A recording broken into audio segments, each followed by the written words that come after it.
So civil society. Civil society comprises of a lot of associations within a country. They're voluntary associations, so you don't have to be a part of them, but you can be. And they're not a part of the state. So that's something College Board may ask on the AP exam is ask you for definition of civil society. And one of them might say voluntary associations that are in link with the state. That is not true. They have to be autonomous from the state. It could be a bunch of people coming together for a cause. It could be people reporting news, as long as they're not a body of the government or a public association that's with the state. It could have 10 members. It could also have millions of members. So there's a wide range of what comprises of civil society. This could be local religious organizations like the Catholic Church, or it could be neighborhood organizations like Neighborhood Watch. It could be news media like the radio, the TV, the newspapers. So BBC in the United Kingdom, the news media, guys, is considered civil society. We have also business and professional associations, as well as NGOs. This is kind of the highlighted one if you want to highlight it. Non-governmental organizations, also known as NGOs. They are not-for-profit organizations that operate, of course, independently of any government, typically with a purpose to address a social or a political issue. So they can address a political issue without being directly affiliated with the government. And that's kind of what you want to take away here by this definition. And we'll look at a lot of examples. And these always provide services that the government does not. No, they don't always provide services that the government doesn't provide. They could not even provide services. They could be activist groups looking for a cause and may have services that they're trying to gain or provide as well.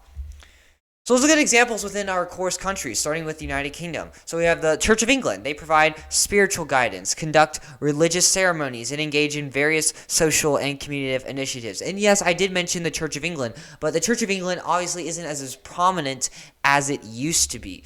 It still exists, and it's an example of civil society. So I'm not giving these in order of significance, or I'm not saying these are very, very, very, very, very significant. If they're very significant, I will say that they are, but these are just examples that I'm giving to you. Also, we have the BBC. They are a public service broadcaster funded by the television license fee paid by UK households.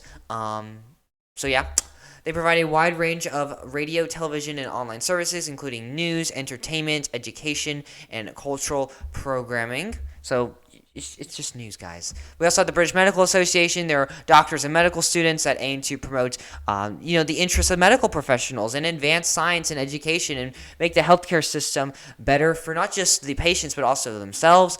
And of course, they want to improve public healthcare for the patients, because public healthcare in the United Kingdom is not that great compared to a lot of other countries. The costs are nice though, because that's including the taxes. But they do negotiate with the government on behalf of its members. So they do interact with the government. So yes, while they operate autonomously away from the government, they do interact with the government on issues such as, working conditions, pay, and healthcare policy. An example of an NGO would be Greenpeace, which campaigns on various environmental issues. They want to promote sustainability. We also have Oxfam Great Britain, which works to alleviate poverty and injustice worldwide. So civil society can be very local. It can be international. So that's something to take away from this as well. In Mexico, we have the Catholic Church. We have Vecinos de la Colonia. I think that's how you say it. These are members who work together to improve living conditions, infrastructure, security, and a community within a neighborhood. So this is very local. We have Televisa, which is a media organization that operates television networks, radio stations, cable channels, and digital platforms to provide entertainment, news, and educational content to not just people within Mexico, but also abroad. They play a significant role in shaping public opinion, though, because they have a high influence on political culture and popular culture. And they choose what information to put on their platforms. We also have the Confederation of Industrial Chambers of the United Mexican State. That's long. That's a laundry list. And because industry is such a big part of the Mexican economy, especially in the north where the urban centers are, they have a confederation here that presents the issues of these sectors across the countries to political officials and other prominent groups. As an example of an NGO, we have, I'm not even going to pronounce that. Actually, let me try it. The Red de Documentación de los Pueblos Indígenas. They're dedicated to documenting and preserving the cultures and rights of the indigenous people. So this is a very social cause that this NGO has here. In Nigeria, we have the Nigerian Supreme Council for Islamic Affairs. Remember, the north part of Nigeria is pretty Islamic, while the south is predominantly Christian.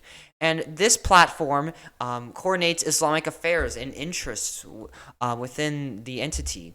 We also have town unions that focus on addressing local issues in various towns and villages. We have The Punch, which is a daily newspaper known for its independent journalism, independent from the government, and comprehensive coverage of news and current affairs within the country. They're known for upholding the freedom of the press within Nigeria. So they ask on the AP exam about the freedom of the press. The Punch is a great example here.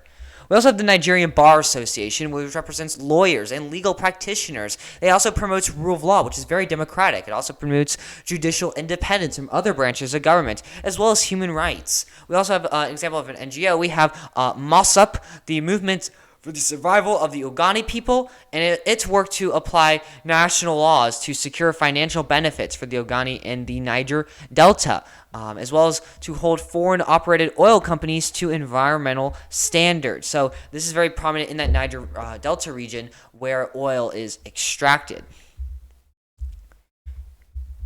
In Russia, my animation's just not working. We have the Eastern Orthodox Church. We also have dachas, which is a seasonal country houses or cottages. This is actually an example of one, if you see that picture on the right here, that are commonly owned by urban residents in Russia and other former Soviet republics. And they serve as retreats from city life. They're kind of more kind of rural, but they're owned by people who predominantly live in urban areas, and they can just relax, garden, have a spot of lemonade, and enjoy nature, during weekends and holidays like Christmas. And on the left of these two castles, if you consider them castles, the one on the right's a castle. That's a Disney World castle. The one on the left is actually a church, an Eastern Orthodox church in Russia.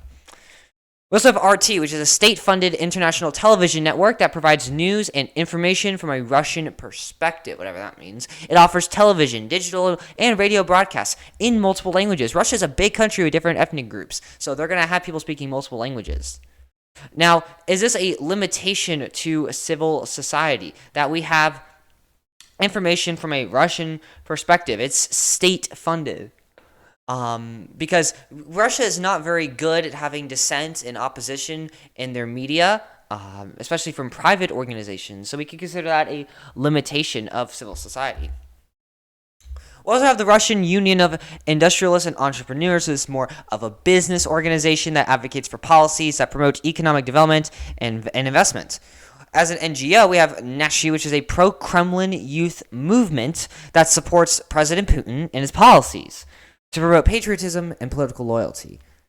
And this does exist. I'm not saying it's prominent, but I'm saying it does exist, and it is an example. In China, one of these years it'll load.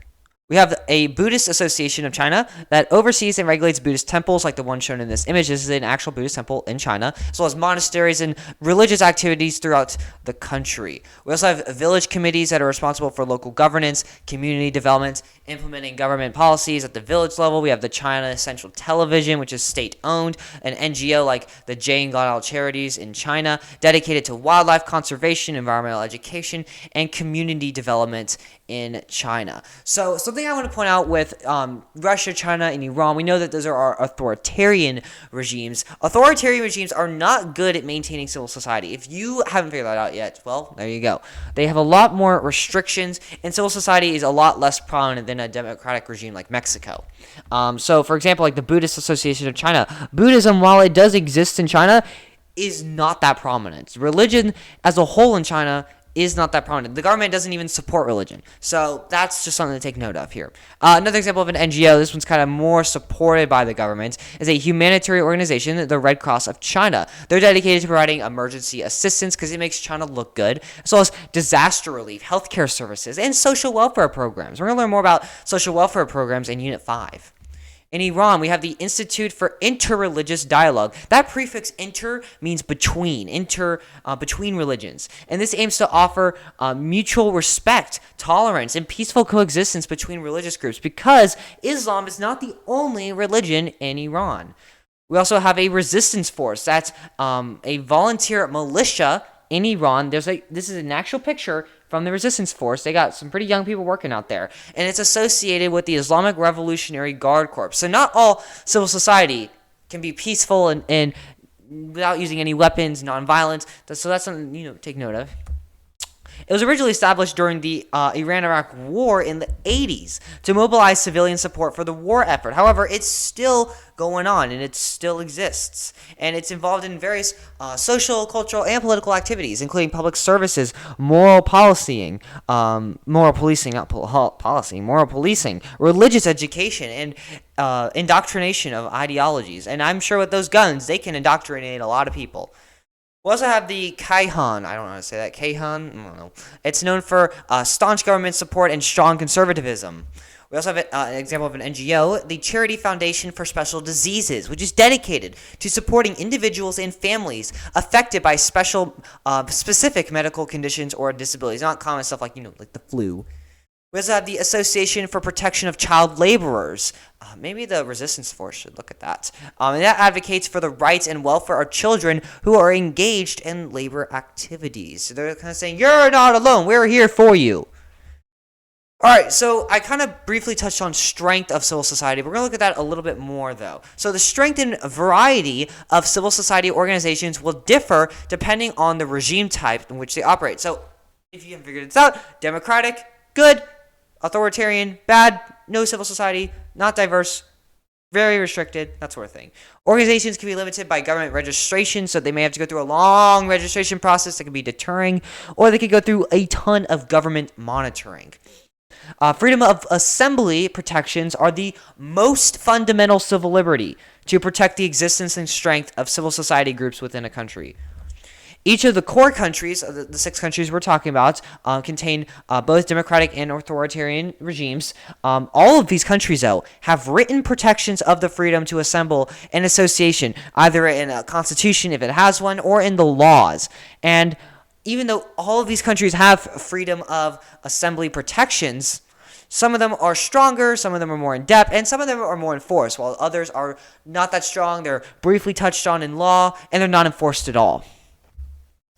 Democratic regimes, of course, have freer civil society cultures, and citizens have an easier time joining more groups that have fewer governmental restrictions and monitoring. So let's look at the UK, for example. So they're very active, they're very strong, developed civil society culture that's very influential in policy making. The government supports and even promotes and protects civil society and the freedom of assembly. They passed a Human Rights Act in 1998 that guarantees fundamental rights and freedoms, including the right to freedom of expression, freedom of assembly, and freedom of association. And these are essential freedoms for the functioning of a robust civil society.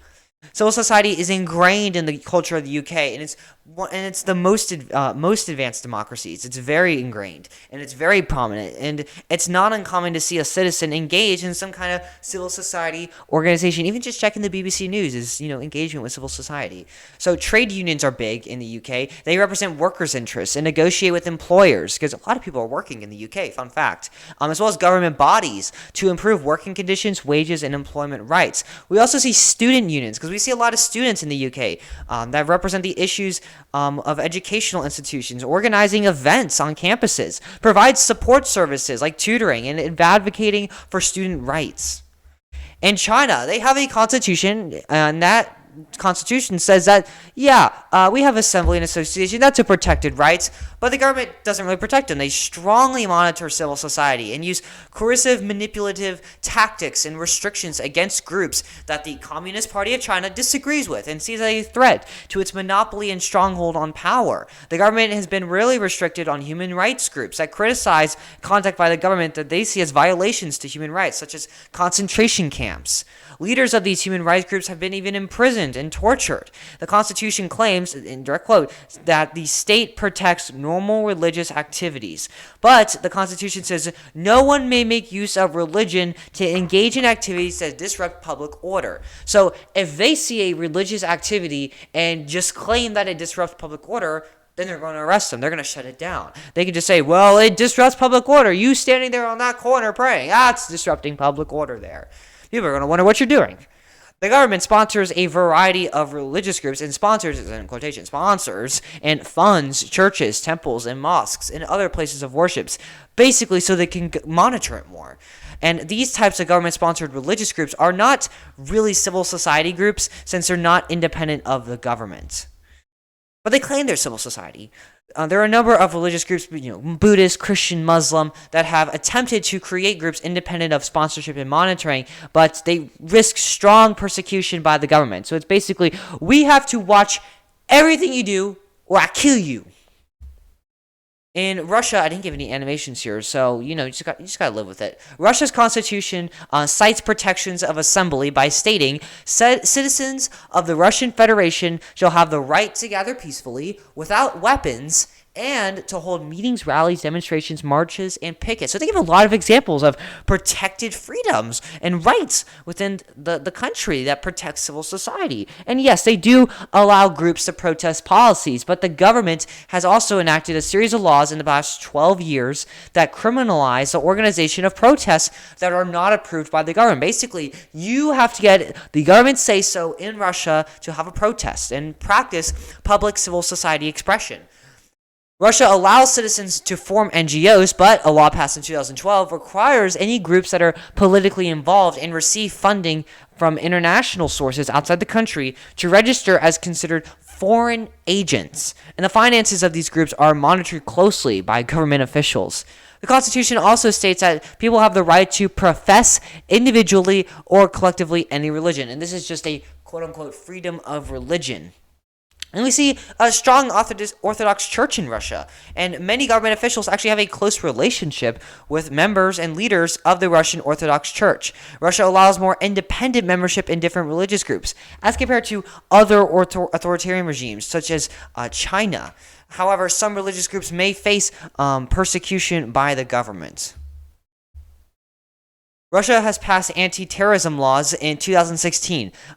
They say they're anti-terrorism laws, but it greatly restricts public missionary work done by religious groups such as Mormons and the Latter-day Saints Church. Under this law, Jehovah's Witnesses have been labeled as extremists by the government, probably because they don't celebrate Christmas. I guess Christmas must be big in Russia. I don't know. And leaders of the religious groups who have continued public missionary works have been imprisoned. They see that as a threat of public order. So in 2019, there was an FRQ on the AP exam that was describe how Putin restricted Russian civil society since the year 2000. So they gave you a broad range here, and they gave a lot of descriptions here on how Putin has restricted civil society, because you may see something like this. I would expect you to see this on FRQ 3, the comparison FRQ. It would compare how two countries restrict civil society, and you give two different examples from two different countries. So the examples that the College Board accepted was control of independent media by the government censorship. That's probably the one that most people said was government censorship of the media. Increased regulations on the internet, such as blocking access or rerouting web traffic. Regulations on protest or political participation. We just talked about how they passed that protest law in 2012 that you have to get them registered and approved by the government. Harassment and punishment of journalists, opposition leaders, or protesters. There we go, that 2016 public missionary work law when it's passed, the anti-terrorism law. Regulations of NGOs, such as registration requirements. They have very in-depth registration requirements. That deters a lot of people from forming NGOs. Regulations on labor unions, because that's considered civil society, as well as ballot access, anti-gay propaganda laws, so you're not going to see a lot of pro-gay civil society groups as a result. The use of tax codes to control civil society groups. Going back to what I said about foreign investments, they're going to closely monitor this foreign investment in NGOs to tax it, of course. We also see the movement to a corporatist system where the state sanctions interest groups, as well as a use of vague and overly broad laws to enforce the country in a way that they see fit. More of these FRQs. So in 2019, we have explain why Putin has restricted Russian civil society. Yes, he's restricted it in so many ways, but why has he done it? Well, to minimize what he thinks is threats to the state, or to maintain power, or to just keep his power. We also see a question that said, describe where civil society has persisted, even with these restrictions. We see protests and opposition groups, such as this riot. I can't say this because YouTube won't like me, but that's actually a picture from that group. I thought it was kind of cool. It's a cool little guitar. They got masks on. Wow. We also see blogging and internet activism. We see continued existence of opposition political parties. United Russia, which is Putin's party, is not the only political party within Russia. We also have continued critical reporting by journalists. We see high voter turnout, high political participation, and the existence of independent pro-Putin groups. So we do see civil society, because obviously we have pro-Putin groups like we discussed earlier. We see journalists that still report critical of the government, even though it's very risky for them to do that. We can see blogging, we see political parties, protests that still exist that the government doesn't like. So here on the right, I have a picture from an actual student's response to this FRQ for parts B and C. So if you want to kind of see what they're looking for on the AP exam. So part B says the Russian government, they say they restrict civil society in order to maintain a large amount of control over their citizens and remain in power over the country. That remain in power there, the reader probably underlined that, and that's what gave them the point. Part C, where civil society has persisted. So they said, despite these restrictions, political activity online has persisted. Citizens are critical of their government on social media, which indicates that civil society has persisted. If there was no criticism against the Russian government, we would basically say there's no civil society. But since this does exist, we say there is civil society. And something I want you to take away from this is not only the content about civil society, but also that FRQs don't need to be essays long. You do have an essay, an actual essay on your FRQs, the argumentative essay, but this isn't the argumentative essay. This is like question 1, which is just conceptual analysis, basic questions. So you don't need to go that in depth with an answer here. Look at the rubrics. Your answer just has to be on the rubric. So you only need one of them. So you could have just said high voter turnout in a complete sentence and gotten the point. So you don't need to give a whole page for a response. Just kind of keep it concise, but keep it really relevant and talk about the answer. Don't go on a tangent. Don't give a ton of different examples because they're not going to grade you on your examples. They're grading you on if you actually say what's significant about the example. So if you give an example of like civil society in the UK, you give an example about BBC, you have to say it's a news media network in the United Kingdom that reports on current events within the country and abroad. So so you have to explain what it does. You can't just say it's this. Great. What's so important about that? So yeah, just something I wanted to point out. This is just something stupid. They performed a song criticizing Putin and calling on the Virgin Mary to drive Putin away. Yes, this group here. If I can get my laser pointer out. This is a cool little fun fact. This group right here, yeah, they did do this. They did perform a song criticizing Putin and calling on the Virgin Mary to drive Putin away. Apparently, yeah, this group right here. They're kind of musically talented, if I say so. Oh my goodness. There we go.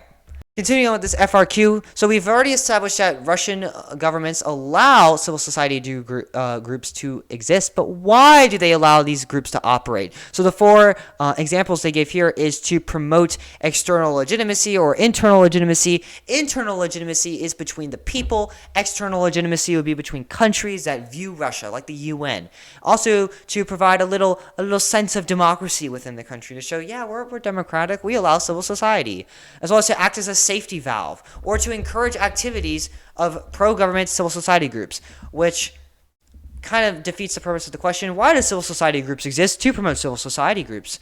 I guess the takeaway from that is pro-government civil society groups, to kind of make the country look good if people within the country are pro-government. So the example that this person gave, I'm going to read it out, and I want you to tell me which explanation on the rubric they gave here. So it says, Russia has permitted some civil society groups that are beneficial to the government and their image. Youth groups are permitted since they create party loyalty and teach obedience in Russian youth, which is a trait favored by the government. The government only allows civil society groups that are going to make themselves look good.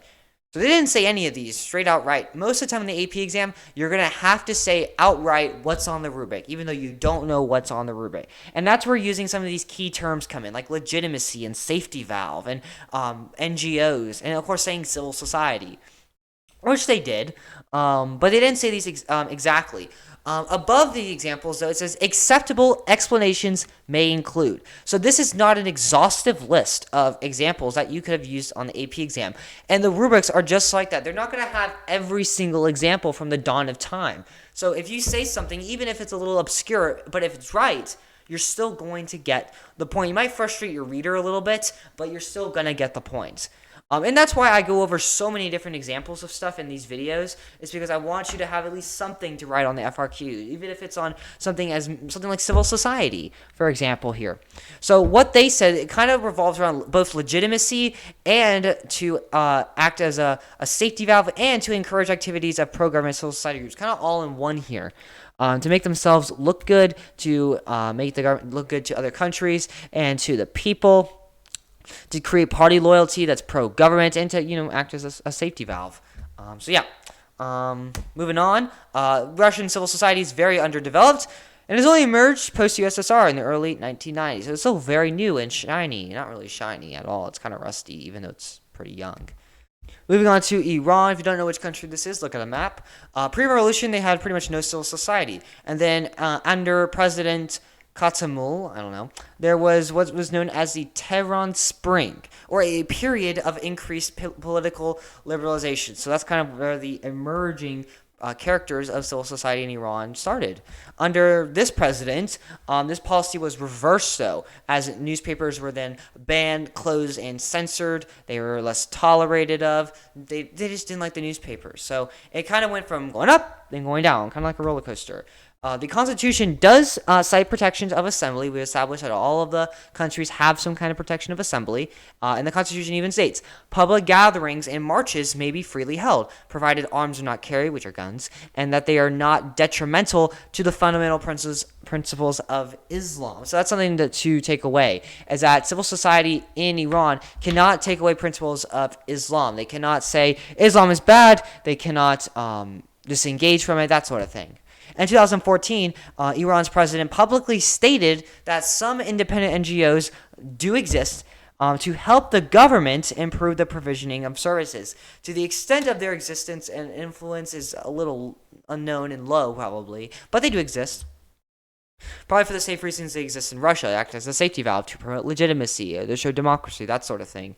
Iran's government has used laws against domestic terrorism and coercive tactics to restrict independent groups. Similar in Russia, they have anti-terrorism laws that they use to restrict civil society and independent groups. And to restrict terrorism, which have increased after the government's use of coercion and violence to suppress widespread protests after 2009's presidential election. So people called out the election in 2009 for being fraudulent, and the government shut this down violently and then enacted this anti-terrorism law to basically stop a lot of independent groups and protests and to restrict civil society.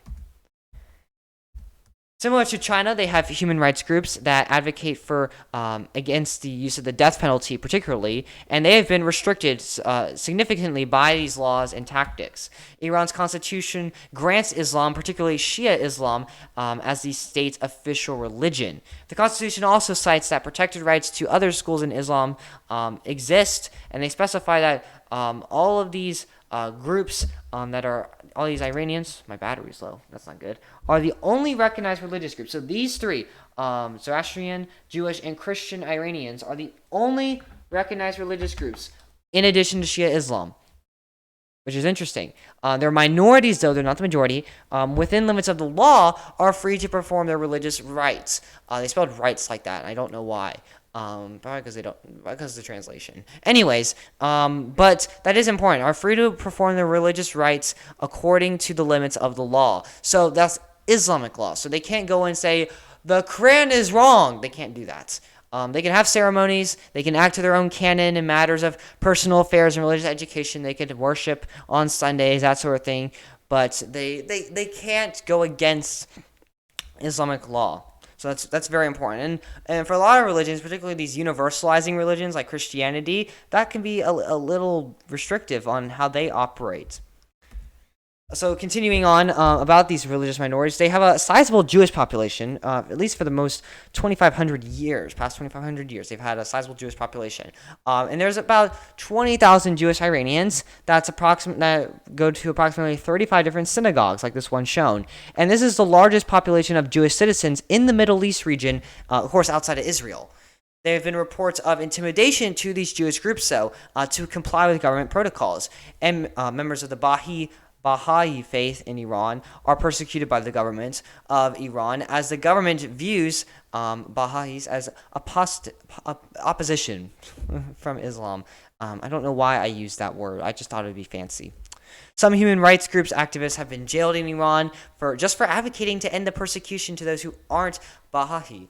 I don't even know how to say that. This is a news media, though, that says that they allow these individuals to attend university if they renounce their faith. They can't even have their faith. So that's not even a freedom of religion within the country. So we can see a lot of restrictions on civil society here, even for a recognized religious group like Judaism. And then you have those unrecognized groups like this faith here, this Islamic faith.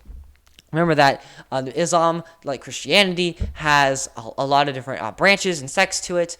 So, in Christianity, we have Orthodox, Catholicism, and Protestant. And Islam, I don't know the specifics because I'm not Muslim, but there are a lot of different groups as well, like Shia Islam, which is the state religion of Iran.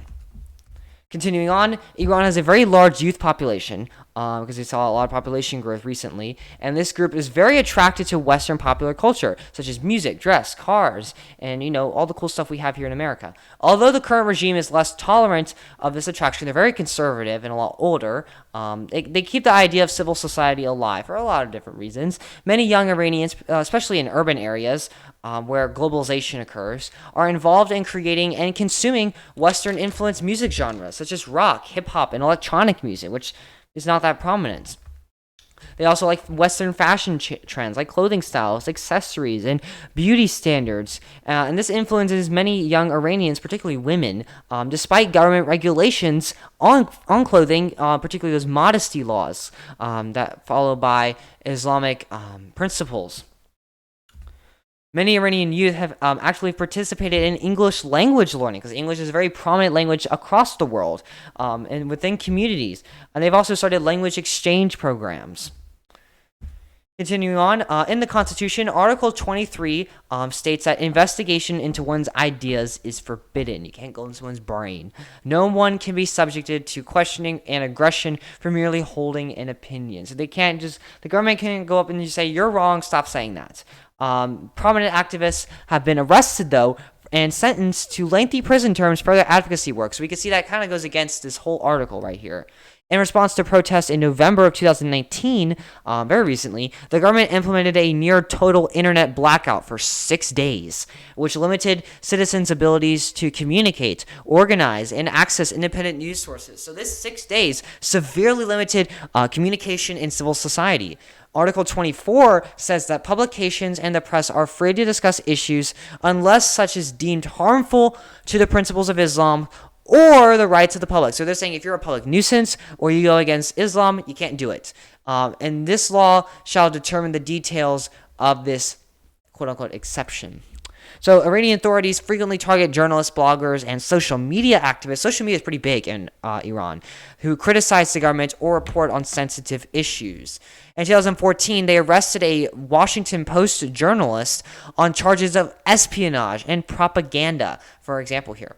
Moving on to Nigeria, they had a legislator law not passed. It was not passed in 2018 that would have required more government monitoring of the finances and approval of NGO projects. So this is a big sign of democratization that they did not pass a law. It got voted against by the legislator to restrict civil society. The legislation was never passed because civil society groups and NGOs had influence. They organized pressure to reject the proposed legislation, and it worked. So props to them for that. Big round of applause.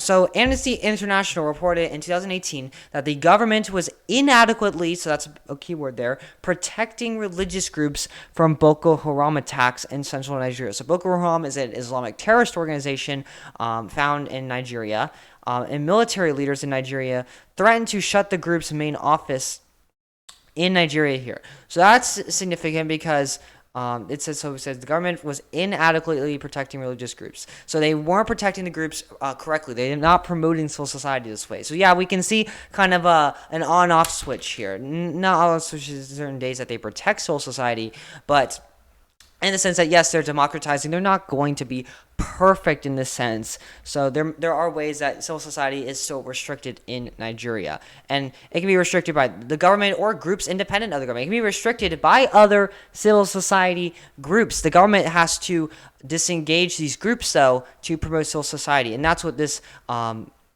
corporation reported. Was that Boko Haram was disengaging civil society groups and military leaders in Nigeria, were inadequately protecting them. So criticism among the government has also, criticism of the public has reported that many NGOs are corrupt. Civil society is still very new in Nigeria, so there's still a lot of kinks to work out here. And corruption is certainly one that people are calling out. In Mexico, can we assume that Mexico's civil society is developing just like Nigeria's? Probably not, actually. They had a one-party dominance for 70 years, over 70 years, in Mexican history. And Mexico, however, has always had a engaged and diverse and active civil society. So despite that dominance, they still had a robust civil society. They had a rich history of social movements, even before the 70-year dominancy, particularly with the Mexican War of Independence and the Mexican Revolution. Mexico's constitution provides fundamental rights and freedoms, including expression, association, and assembly. They provide a legal framework for the existence and operations of civil society organizations. After that 71-year dominance, and in 2000, when the National Action Party won the presidential election and ended the Industrial Revolutionary Party's domination, interest groups and NGOs began to expand their power even more. So 2000 was kind of a brink here. Because yes, civil society already existed, but then it just took off afterwards. Because, people see that, diverse groups are being represented in the government. That's going to promote us to form a civil society organization. So once that happened, more people started forming even more civil society groups. Most of the NGOs in Mexico are focused on human rights, such as violence, drug cartels, which are very prominent in the country, unfortunately, and failure on the part of the government to protect rights and liberties, calling out the government, essentially. So let's continue to talk about democratization a little bit, because we haven't talked about it enough. So those civil society groups are not necessarily political, because they operate independently of the government. So we say a robust civil society does serve as an agent of democratization. So the freedom to join civil society groups is fundamental to the establishment of a proper democracy, such as competitive elections. So they're both equally important. Governments that have less restrictions on free association and freedom of assembly tend to have greater tolerance and protections of free speech rights. And if people have free speech, they're going to speak out and form civil society groups, such as media. Citizens are able to ask the governments to change policies. They're going to hold them accountable. They're going to debate them, and they're going to question their office and political beliefs and policy choices. In 2014 in Mexico, drug cartels murdered 43 students, and NGOs bonded together to pressure the president into constitutional reform, which is not an easy process, to tackle corruption and pressure that the government has to deal with these issues. Moving on to political participation here. Look at this graph here. So this is political participation in Mexico, I believe. And look, about the year 2000, it just takes off, which is very prominent to what we said earlier about how the replacement of the dominating party in the presidency in 2000 after that 71-year domination really influenced the growth of civil society. And you can see that here with this graph. So citizens in civil society groups, particularly NGOs, are more likely to participate politically. So they're more likely to vote in elections, to lobby the government, campaign, that sort of thing. If you're more involved in the political culture and you're more involved in groups that advocate for political issues, you're obviously going to be more willing to participate in the politics of the country.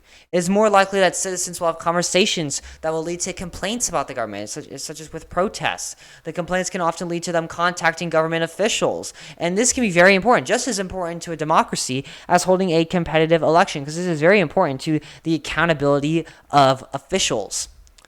And this graph kind of looks like a roller coaster a little bit. Yeah, okay, so it is Mexico. I was right. Haha. So what's the role of civil society organizations? So across the course countries, civil society organizations to varying degrees, depending on the country and the regime, can monitor and lobby the government, expose the government, represent the interests of members, and provide members with organizational experience. The British Medical Association, the BMA, attempts to influence healthcare and policy in the UK, so they have a pretty strong political purpose in the country. Amnesty International in the UK works to address issues related to human rights and advocates for the abolishment of the death penalty globally. So this is kind of a social focus. Civil society groups and NGOs in Nigeria organized pressure in 2018 to reject proposed national legislation that would have required more government monitoring and the finances and approval of projects from NGOs. So we can see here that in our democratic regimes, civil society has a bigger influence on the politics and policy within the country. We can also have quote-unquote uncivil civil society that is violent or just unorganized. So groups that can form out of common interests for citizens can kind of shift and use violence to hurt other groups or shape policy to really pressure the government a little bit. So the English Defence League and various neo-Nazi groups in the UK have organized rallies and demonstrations that have clashed with counter-protesters and law enforcement violently.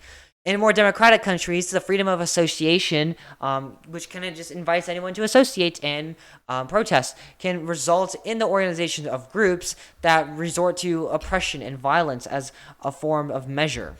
So the Zetas in Mexico have operated with a high degree of organization, but they have used violence and corruption to control drug trafficking and expanding their influence. So freedom of association can be used by criminal and terrorist groups to organize their activities. Because if you have, freedom of association, that's going to prompt someone to form a terrorist group, I guess. And this can make governments focus on how to best balance the protection of both liberty and order. Kind of finding a balance here. Do we want to have people to protest, but we don't want people to, bring guns to the streets and kill everyone for their cause.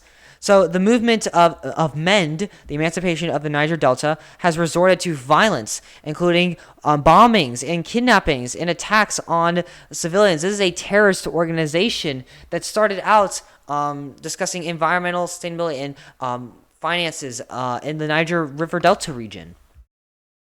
And they have reduced Nigeria's oil production by 33% in 2006 to 2007. So they had a big influence on the economic state of Nigeria's country. Thanks so much for watching. Please like and subscribe. It's free, which means it costs $0, and it really does help me out. Leave a comment down below with any questions. I'll be happy to answer them. There's some links down below in the description with practice tests, key terms, guided notes, all that fun stuff. Head on over to the next AP Comparative video on some really cool political stuff.